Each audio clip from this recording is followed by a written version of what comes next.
নমস্কার প্রিয় দর্শক, ক্যালকাটা ডায়ালগস থেকে মনোজ দাসের প্রীতি ও শুভেচ্ছা নেবেন। বাংলাদেশের নতুন যে রাজনৈতিক দলটি তৈরি হলো গত শুক্রবার, জাতীয় নাগরিক পার্টি, তার বিষয়ে দু চারটে কথা বলতে আজকের এই এপিসোড। দলের মাথা, অন্তত সামনে যাকে দেখা যাচ্ছে মাথা হিসেবে, নাহিদ ইসলাম লাইমলাইটে এসেছেন উপদেষ্টা হওয়ার পর। তার আগে বৈষম্য বিরোধী দলের 150 নাকি 200 সমন্বয়কের মধ্যে একজন মাত্র ছিলেন তিনি। লোকে নাম জানত না, জানলো অন্তর্বর্তী সরকারের উপদেষ্টা হওয়ার পর। নতুন দলের পত্তন হওয়ার সময় কেউ যাতে দলকে কিংস পার্টি না বলতে পারে, তার জন্য উপদেষ্টা পদে তিনি ইস্তফা দিয়েছেন। তা বলে কি রাজার দলের লেবেল সেটা কি মুছে ফেলা গেছে? যায়নি, কারণ সবাই জানে এটা বৈষম্যদের দল এবং এটা দেশের বর্তমান সরকারের মাথা মিয়া ইউনুসের নিজের দল। দল হলো বটে, কিন্তু এ কেমন দল? যতদূর জানি একটি গণতান্ত্রিক ব্যবস্থার দেশে দল গঠন হয় গণতন্ত্রের নিয়ম মেনে, গণতন্ত্রের নিয়ম অনুযায়ী জনগণের ম্যান্ডেট নিয়ে, সরকার প্রতিষ্ঠার লক্ষ্য নিয়ে রাজনৈতিক দল তৈরি হয়।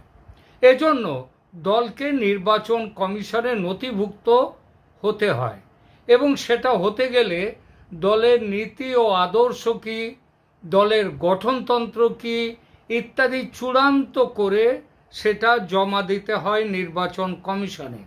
যদি সেই গঠনতন্ত্র ও নীতি আদর্শ রাষ্ট্রের গঠনতন্ত্র, মানে যাকে সংবিধান বলা হয়, সেই সংবিধানের পরিপন্থী না হয়, তখন নির্বাচন কমিশন সেই দলকে মান্যতা দেয়। নির্বাচন দপ্তরের বা নির্বাচন কমিশনের এই ব্যবস্থার পেছনে বড় কারণ আছে এবং যুক্তিযুক্ত কারণ। কেন? ধরা যাক কিছু লোক মিলে একটি দল তৈরি করলো এবং তার গঠনতন্ত্রে ঘোষণা করলো যে আমরা সংসদ মানি না, কারণ সংসদ একটি শুয়োরের খোঁয়াড়, সুতরাং আমরা সরকার গঠন করলে দেশ থেকে সংসদীয় ব্যবস্থা তুলে দেব। এরকম দলকে কি নির্বাচন কমিশন মান্যতা দিতে পারে? না, দেবে না, কারণ দিতে পারে না।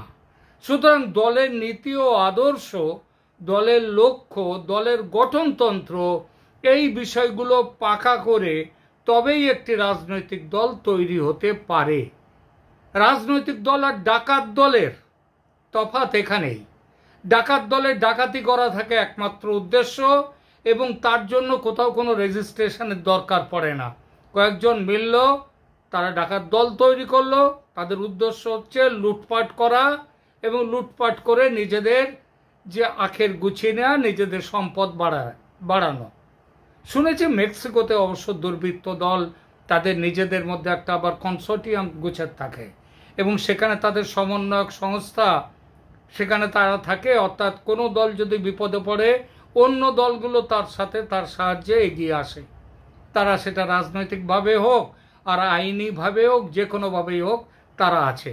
কিন্তু আমাদের এদিকে এরকম ডাকাত দলেরদের তাদের মধ্যে আবার নিজেদের রেজিস্ট্রেশন করাবার সিস্টেম নেই এবং ডাকাত দলের তাদের কারো কাছ থেকে পারমিশনও নিতে হয় না। রাজনৈতিক দলে ডাকাতরা থাকতে পারে, এমনকি কয়েকজন ডাকাত মিলেও একটি নতুন দল, মানে রাজনৈতিক দল তৈরি করতে পারে। কিন্তু ডাকাতরা রাজনৈতিক দল তৈরি করলেও সেই দলের একটা লক্ষ্য আদর্শ বিষয়ে স্টেটমেন্ট তৈরি করে নির্বাচন কমিশনে জমা দিতে হবে। এইটাকে বলা হয় সেই দলের সংবিধান।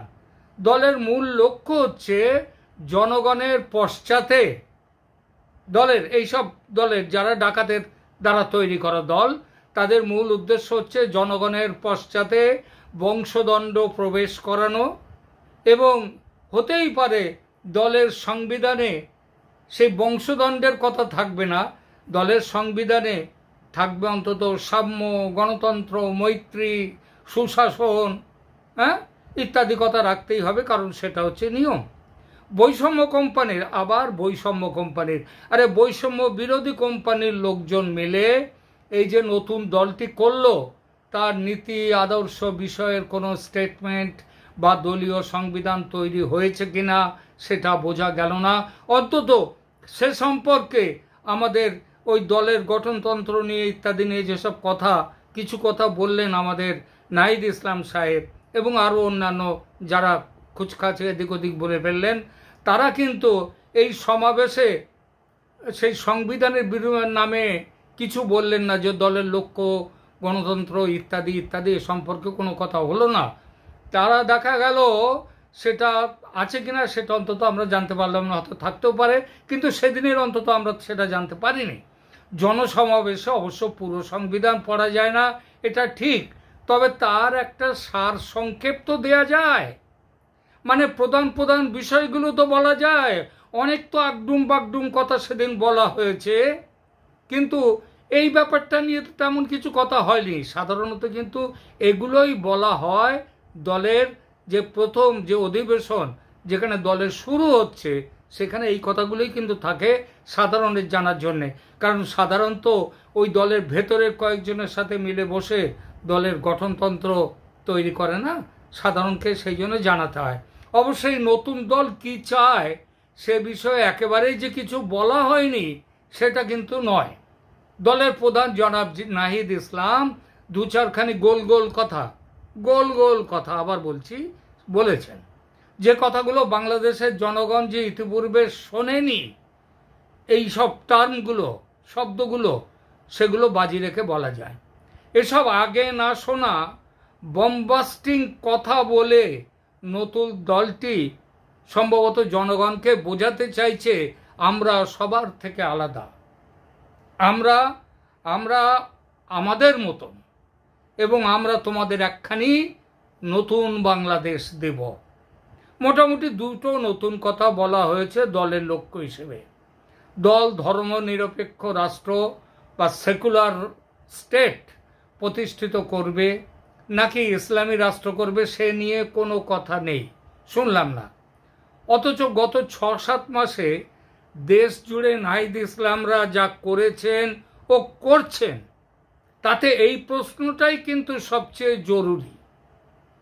অর্থাৎ বলা উচিত ছিল প্রথমেই যে আমরা এই দেশকে ইসলামী রাষ্ট্র করব, না আমরা এটাকে ধর্মনিরপেক্ষ রাষ্ট্র যেটা বর্তমানে আছে সংবিধানে সেটা রেখে দেব। এটা কিন্তু তারা বলেনি।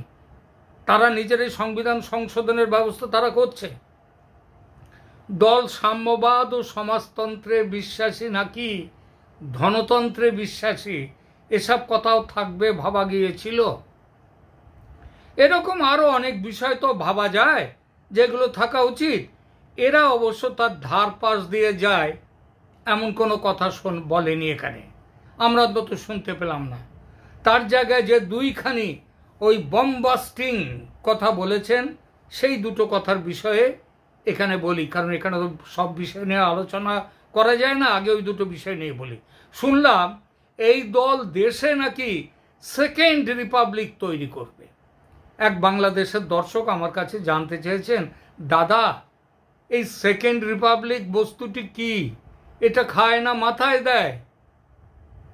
আমার ধারণা যারা এই শব্দটি বলছে তারা ছাড়া দেশের বাকি জনগণ জানে না এই সেকেন্ড রিপাবলিক কি।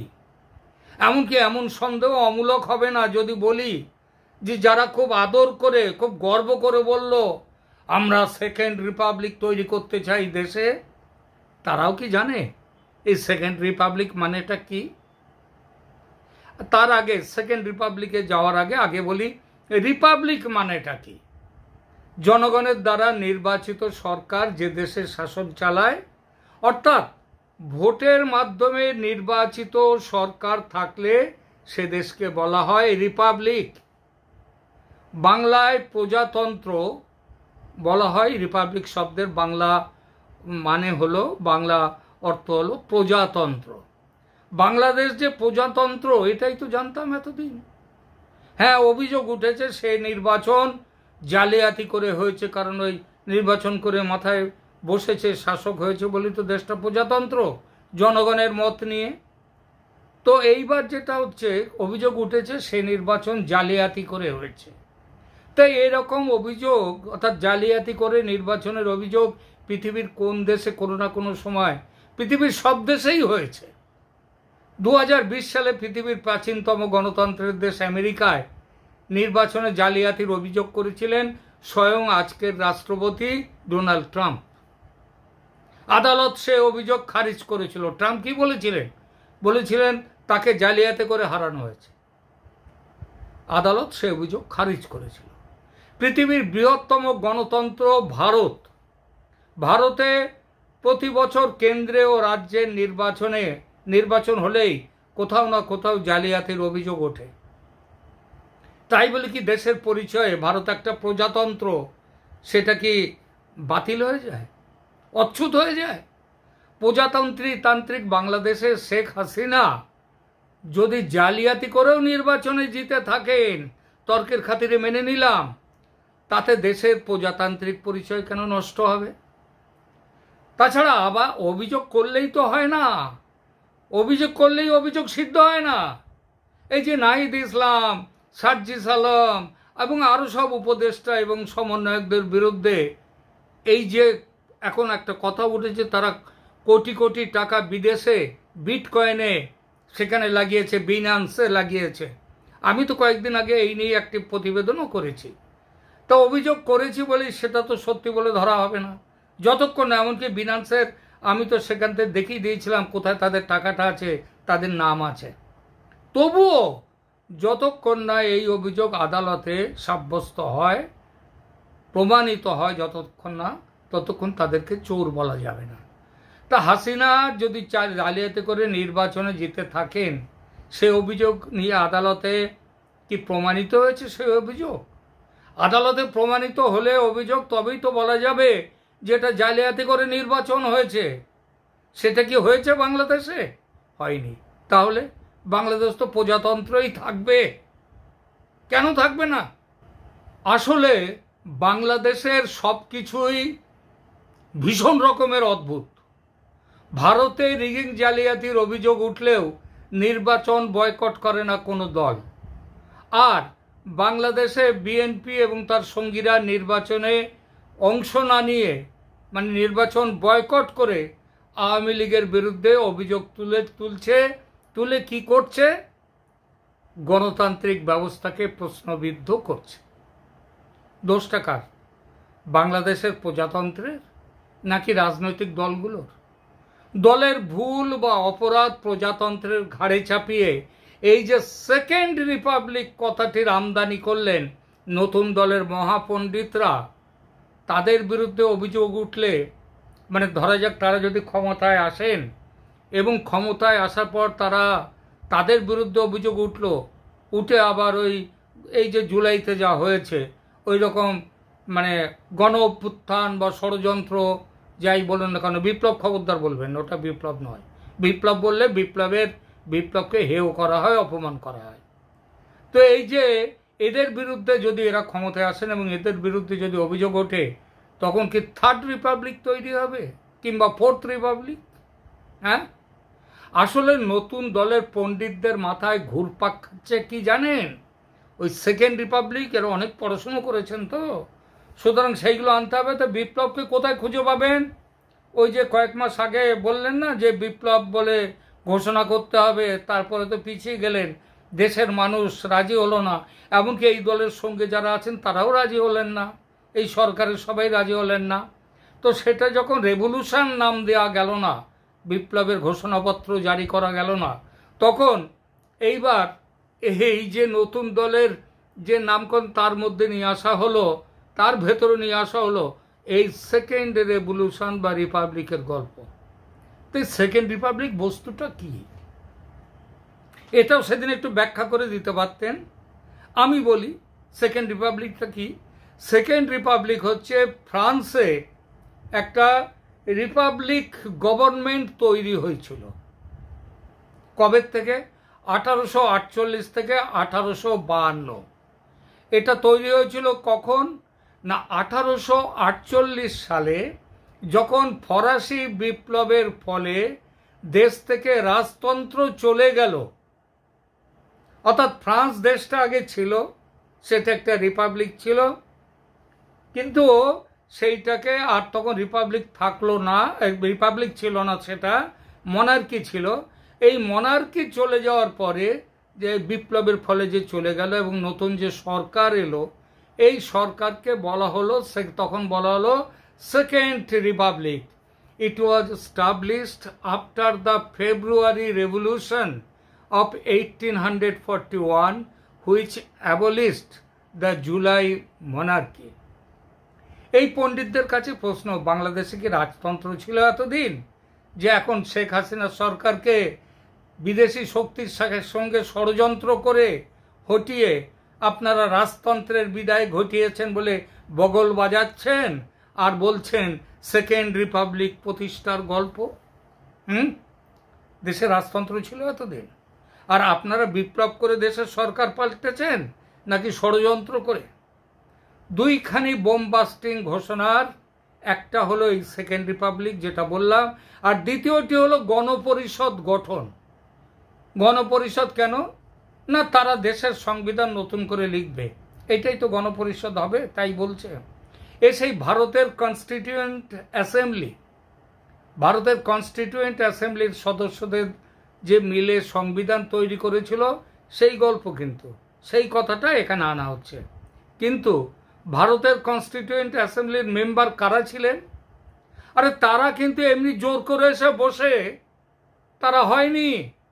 তোমরা যে আজকে এখানে জোর করে বসে সংবিধান তৈরি করতে যাচ্ছ, তোমরা মন্ত্রিসভা তৈরি করেছ, উপদেষ্টা পরিষদ, ভারতের কনস্টিটিউয়েন্ট অ্যাসেম্বলি তা ছিল না, তারা নির্বাচিত হয়ে বসেছিলেন।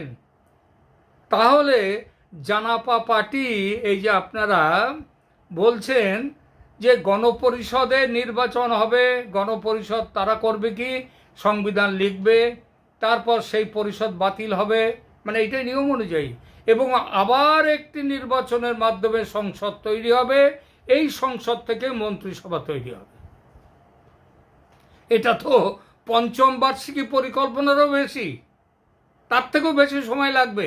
এই যে আমাদের মোহাম্মদ ইউনূস, তিনি ক্ষমতা নেওয়ার জন্য ওই যে পাকিস্তান, এই যে প্যারিস থেকে ছুটে এলেন ওই যে আগস্ট মাসে 5 তারিখে, এই পাঁচ তারিখের ঘটনার পরেই তিনি এলেন এবং 8 তারিখে ক্ষমতা নিলেন। তিনি ওই সময় বাংলাদেশের বিমানবন্দরে নেমেই তিনি বলেছিলেন 6টা বছর সময় লাগবে আমার দেশটাকে ঠিক পথে আনতে। এ তো সেই গল্প ঘুরে ফিরে এই যে জাতীয় নাগরিক পার্টির তারা ওদিন ঘোষণা করে দিলেন। তাদের গঠনতন্ত্রে এসব লেখা হয়েছে কিনা জানি না, সেটা কিন্তু সরকার পেতে তার মানে বাংলাদেশের মানুষকে আরো কয়েক বছর অপেক্ষা করাবার পক্ষপাতী, এবং সেই রাজনীতি নিয়ে চলছে এই দলটি। তাহলে বাংলাদেশের যদি হয়, তাহলে বাংলাদেশের নাগরিকত্ব ছেড়ে মার্কিন নাগরিকত্ব নেয়া ওই আলী রিয়াজ সাহেব, তাকে যে সংবিধান সংশোধনের কাজটা দেয়া হলো, সেটা কেন দেয়া হলো? আবার ওই সংবিধান সংশোধনের ধুয়ো তুলে নির্বাচনকে ক্রমান্বয়ে পিছিয়ে দেওয়ার কথা যে বর্তমানে ভাবা হচ্ছে, সেটাই বা কেন? অন্য কোনো রাজনৈতিক দল হলে এই কথাগুলো তুলতাম না, তুলছি কারণ এই দল তৈরির পেছনে মোহাম্মদ ইউনূস আছেন। আলী রিয়াজকে দিয়ে তিনি সংবিধান সংশোধনের কাজ করাচ্ছেন, বোঝা যাচ্ছে এটা তিনি করাচ্ছেন একটাই উদ্দেশ্যে, এবং সেই উদ্দেশ্যটা হলো সময় নষ্ট করা। অনির্বাচিত সরকার হিসেবে যত বেশি দিন এইসব ভুজুং ভাজুং দিয়ে ক্ষমতায় টিকে থাকা যায় সেইটা করছেন। আর এই নতুন বালখিল্য দলটি, তার বিদেশ নীতি, এই প্রসঙ্গে দুটো কথা বলি। তারা বলেছে সেদিন মিটিংয়ে যে তারা প্রো ইন্ডিয়া থাকবে না, প্রো পাকিস্তানও হবে না। এটা কি বলার খুব দরকার ছিল? এটা কোনো দলের গঠনতন্ত্রে এরকম কথা লেখা থাকে? এটা বলা হলো কেন? তারও বিশেষ কারণ আছে। একেবারে পাকিস্তানের কোলে গিয়ে পড়ে গিয়েছিল না, তো কোলে গিয়ে পড়ার ফলে আর এখন তো আবার ভারতের উপরে ভার দিয়েছেন আমেরিকার প্রেসিডেন্ট বাংলাদেশকে দেখার। সুতরাং আমরা পাকিস্তানের কোলে একেবারে ঢুকে, মানে কোলে গিয়ে বসে পড়িনি, এইটা বোঝাবার জন্য, জানাবার জন্য বলা হলো আমরা প্রো ইন্ডিয়া হব না, প্রো পাকিস্তান হবে না। এটা বলার দরকার আদৌ ছিল না। আচ্ছা, এর মধ্যে তো চীনের নাম নেই, তাহলে তো বলা যেতে পারে তাহলে কি তোমরা প্রো চায়না হবে? প্রো চায়না সেটা তো হয়ে রয়েছে, তাহলে মানে এটা উজ্জ্বলকে বলা হলো যে সেটা প্রো চায়নাও তোমরা হতে পারো। আসলে রাজনৈতিক দল হলে এসব ভুলভাল বকার কোনো সম্ভাবনা থাকে না, কিন্তু এই দলটা তো তৈরি হয়েছে বাংলাদেশের গণতান্ত্রিক ব্যবস্থাকে ঘেঁটে করে দেওয়ার জন্য। সুতরাং সুস্থ রাজনৈতিক ব্যবস্থা তৈরির জন্য যে প্রজ্ঞা প্রয়োজন সেসব তো এই ছেলে ছোকরাদের মাথায় নেই। একটা রাজনৈতিক দল যার মাথায় এই ইউনূসের মতো জ্ঞানী ব্যক্তি বসে আছেন অলিখিতভাবে, সেই দল এমন হযবরল এ যেন বিশ্বাস করা যায় না। এর কারণ ওই যে বললাম, ক্ষমতা আঁকড়ে পড়ে থাকার চেষ্টা, ডাকাতের মতো লুটে পুটে খাওয়ার চেষ্টা। তার জন্যেই বাক আড়ম্বর করে যাও শুধু পাবলিক যাতে না বুঝতে পারে। ওই সেকেন্ড রিপাবলিক নিয়ে এত হল্লা চলছে বাংলাদেশের সোশ্যাল মিডিয়া, তো দেখছি আরে কে সেকেন্ড রিপাবলিক বলতে কি বোঝাচ্ছে সেটাই কি বোঝাচ্ছে? যারা উদ্যোক্তা তারাও বুঝেছে। এমন সব কথার আমদানি এরা করেছে কেন? যাতে মানুষ ভাবতে পারে ওদের কথা বুঝতে পারছি না, তার মানে বিরাট কিছু করতে যাচ্ছে, কত জ্ঞানী, এত জ্ঞান ওদের, সেই জন্য আমরা তো ধরতে পারছি না। এই হচ্ছে নতুন দলের রাজনৈতিক বিশ্লেষণ, একটু ছোট্ট করে দিলাম। এখনকার মতো এখানেই রাখছি, দেখা হবে পরের প্রতিবেদনে। ধন্যবাদ।